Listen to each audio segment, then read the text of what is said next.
Let's begin. America is haunted by this case.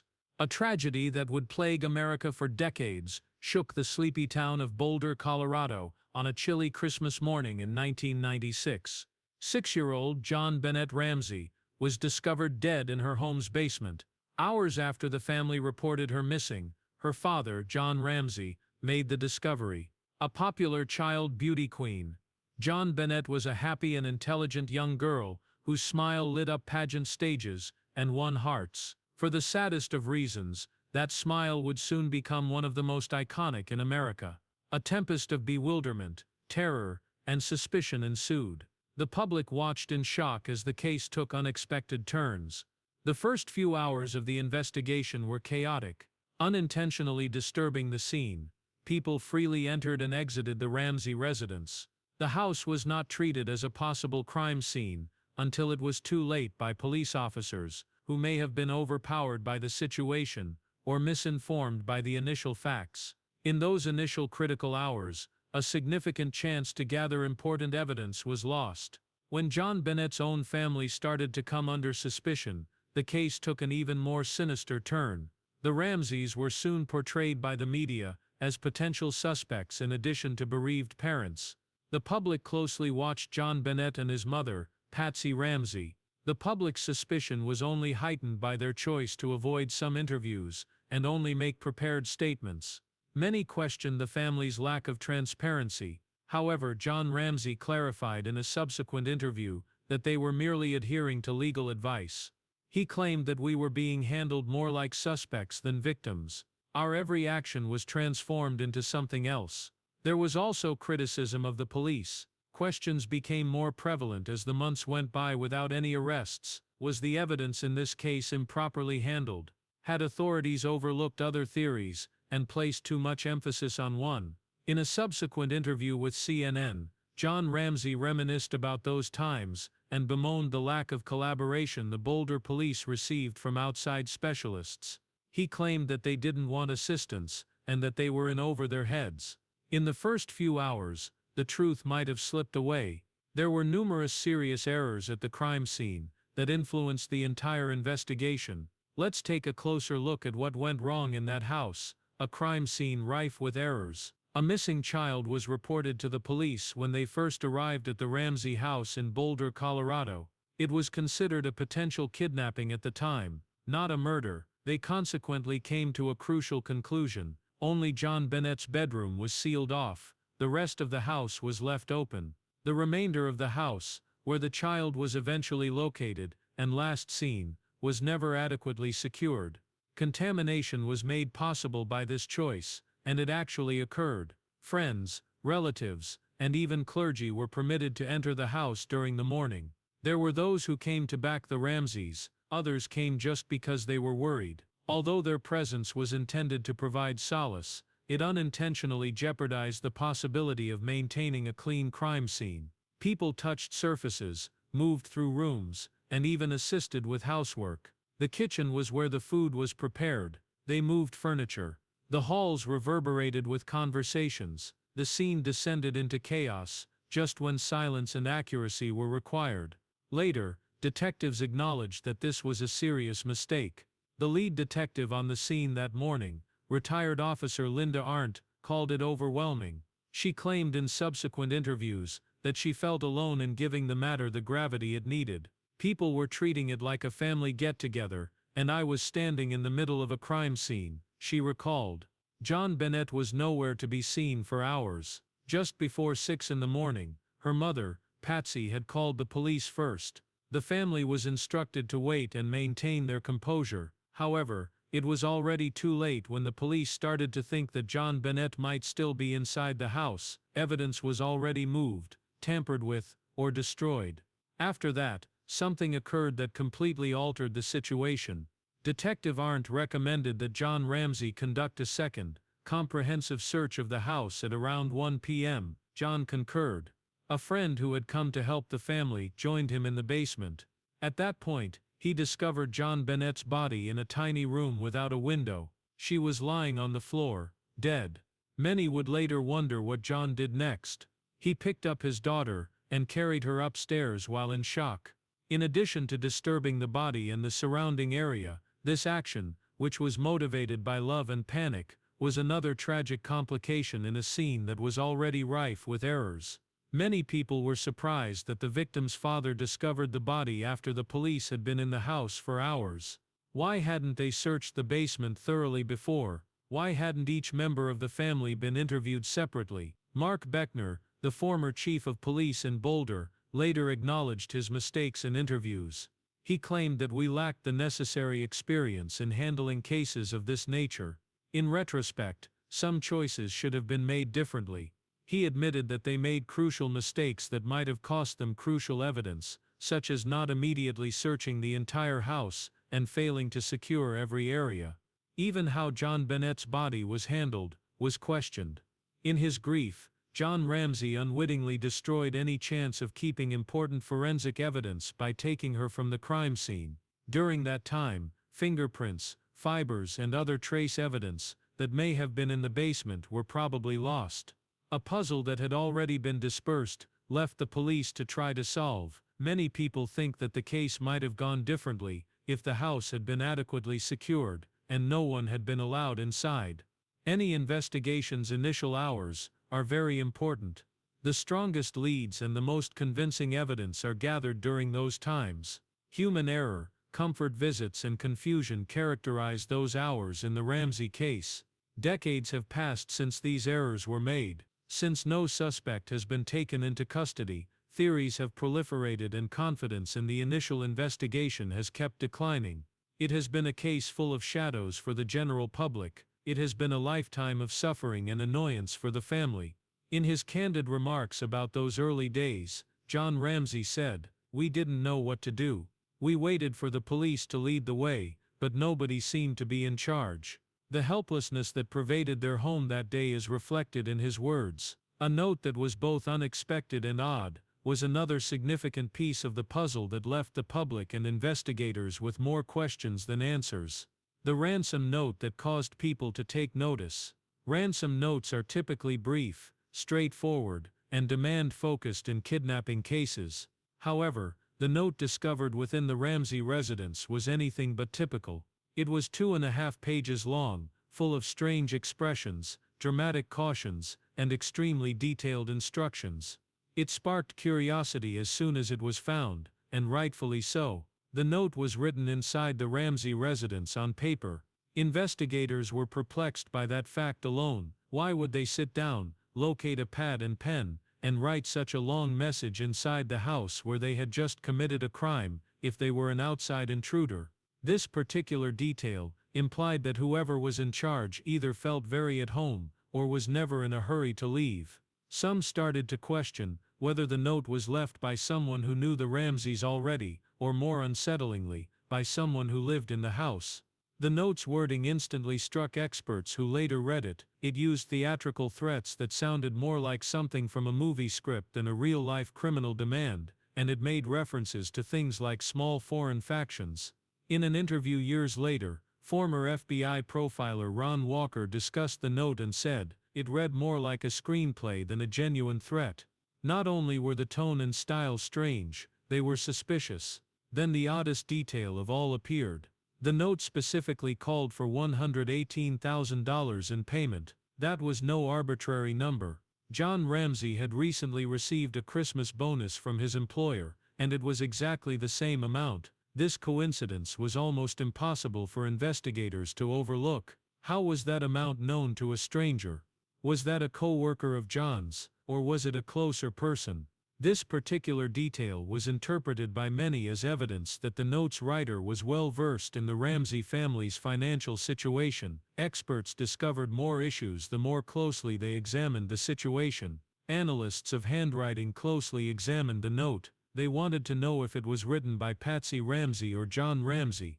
Particularly, Patsy's handwriting was closely examined. She sent in several samples for examination. Several experts stated that the handwriting could not be ruled out as being theirs, even though the results were never formally declared to be conclusive. Even though there was never enough proof to bring charges against either parent, this only served to increase public suspicion. One of the detectives who examined the notepad used for the ransom letter reportedly made a discovery that added to the mystery. He discovered what seemed to be a draft of the note, only the first few words, as if the writer had begun and then stopped. If this were the case, the author might have rehearsed or practiced, which would have implied a degree of comfort and time that was inappropriate for a normal home invasion. There was a lot of conjecture, because of these odd details. Was the note a cover-up?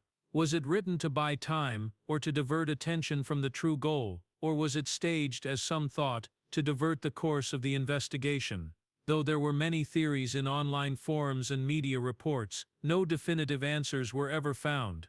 The ransom note served as yet another heartbreaking reminder to the Ramsey family of how completely their lives had been upended. Years later, in interviews, John Ramsey said he was shocked by how fast the note became a weapon against them. "We thought it would help the police catch the person who did this, but instead it made people think we were hiding something," he said. For years, the Ramseys would feel as though their every action was being scrutinized. The note also influenced the way law enforcement handled the case. Some investigators thought the strange language and insider information suggested a family member. Some speculated that it might be an outsider attempting to make it appear as though it was an inside job. The investigation was hampered by this disagreement, which also made it more challenging for the police and the Ramseys to cooperate.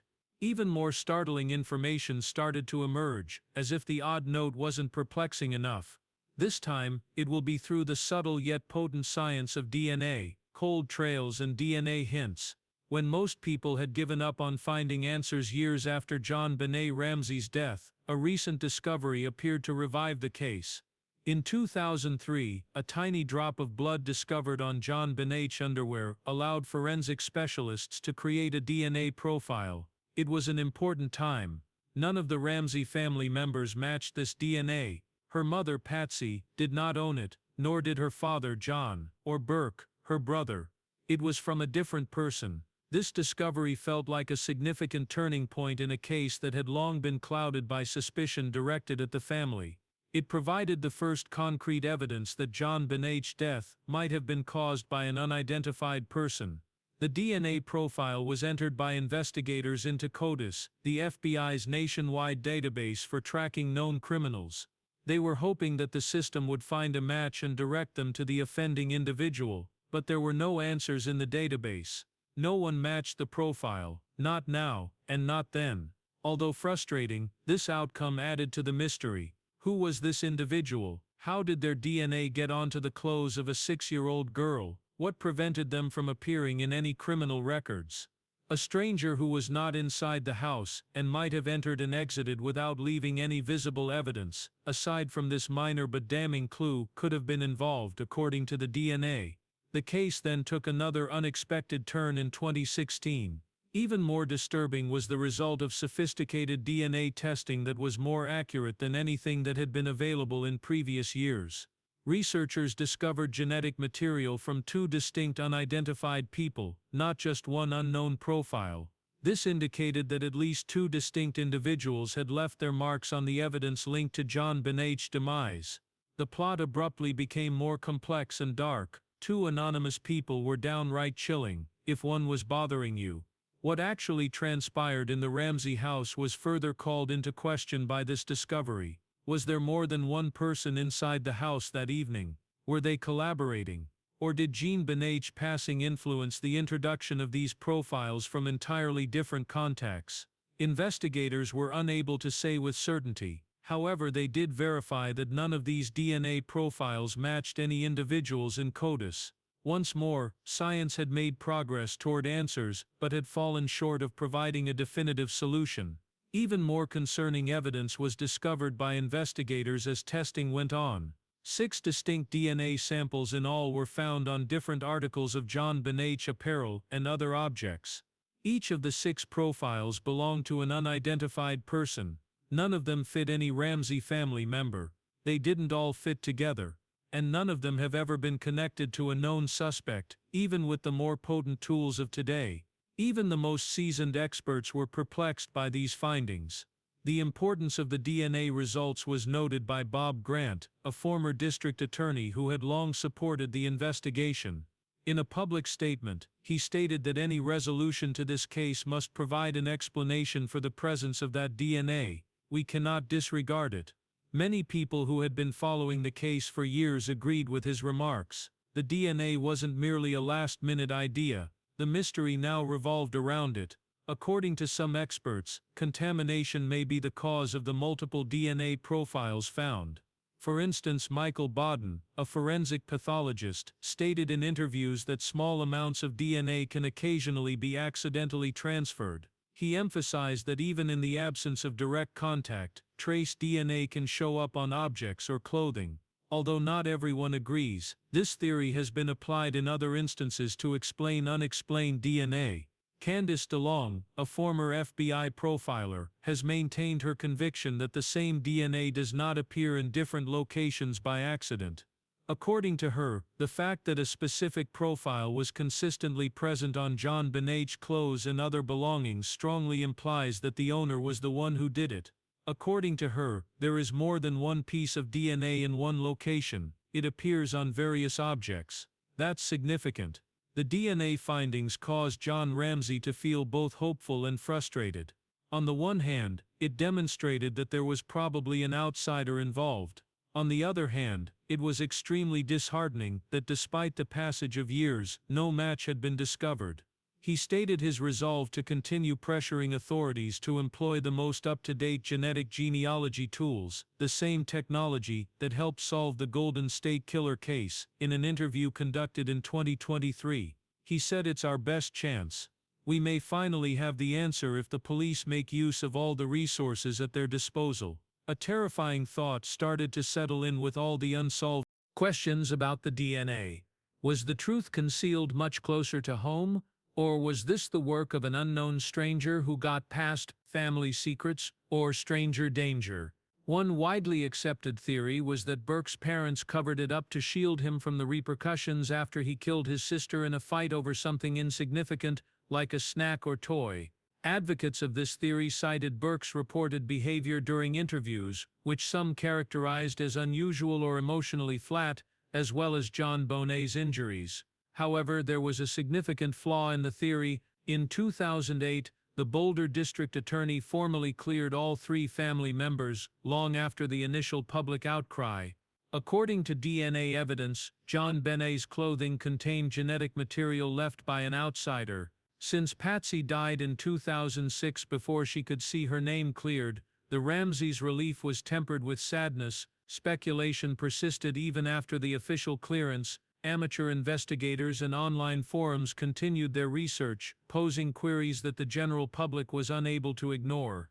Law enforcement, meanwhile, kept looking for leads outside the family, some of which were as tragic as they were strange. A man named John Mark Carr was detained in Thailand in 2006 after he called a reporter and said he was the cause of JonBenét's death.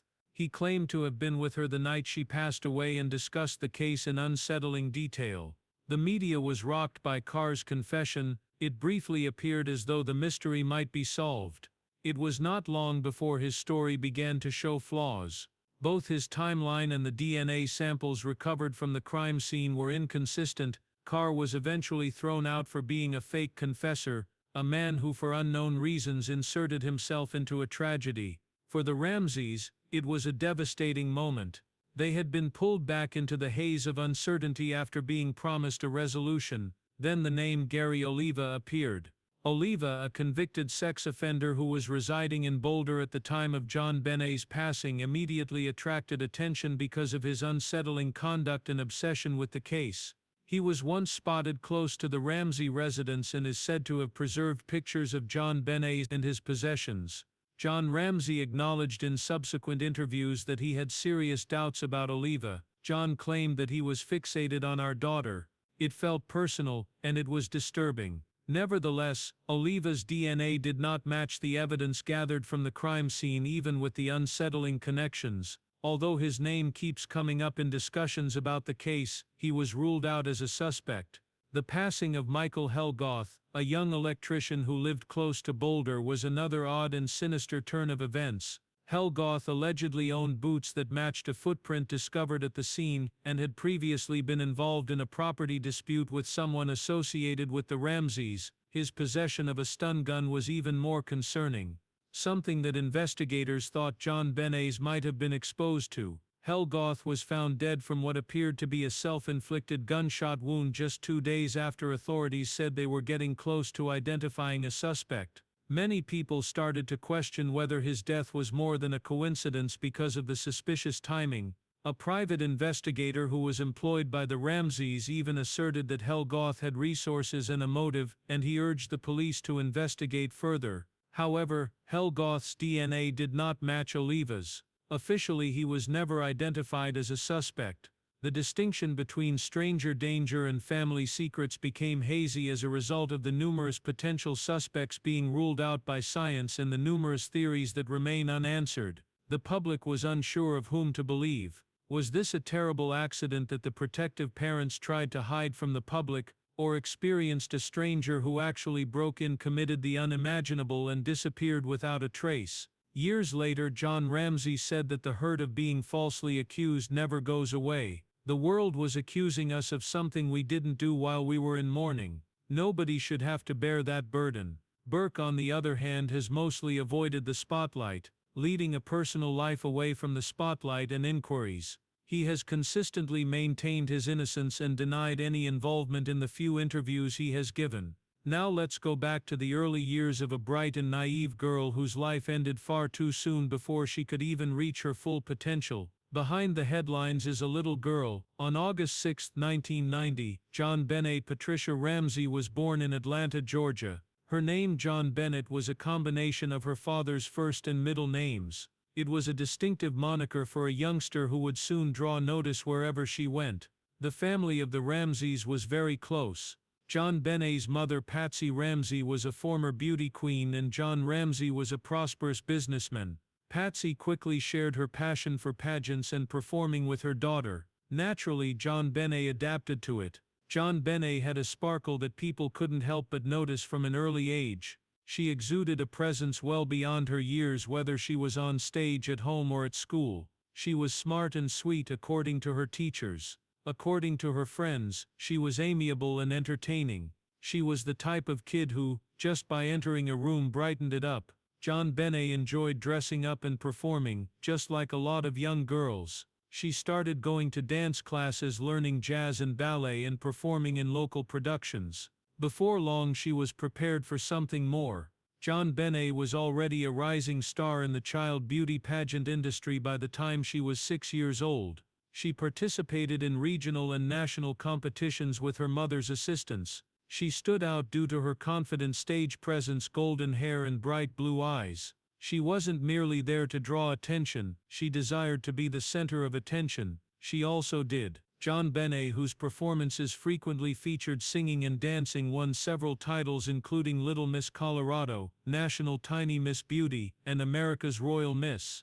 And she was renowned for maintaining her composure under duress in front of sizable crowds. For her family, JonBenét's participation in these pageants was merely an enjoyable means of self-expression. Patsy frequently referred to their pageant experience as a bonding activity between mother and daughter. Patsy claimed in interviews that JonBenét enjoyed performing and that it made her happy. She had a great time. In one interview, Patsy said she cherished the attention, the music, and the costumes. It brought her joy. Videos from those years show JonBenét waving at the crowd, grinning broadly, and performing flawless routines with a grace that is uncommon for someone so young. However, the attention JonBenét received increased along with his trophy collection, and not all of it was positive. Images of her wearing elaborate clothing and full pageant makeup were widely circulated on news channels and featured in magazines after her passing.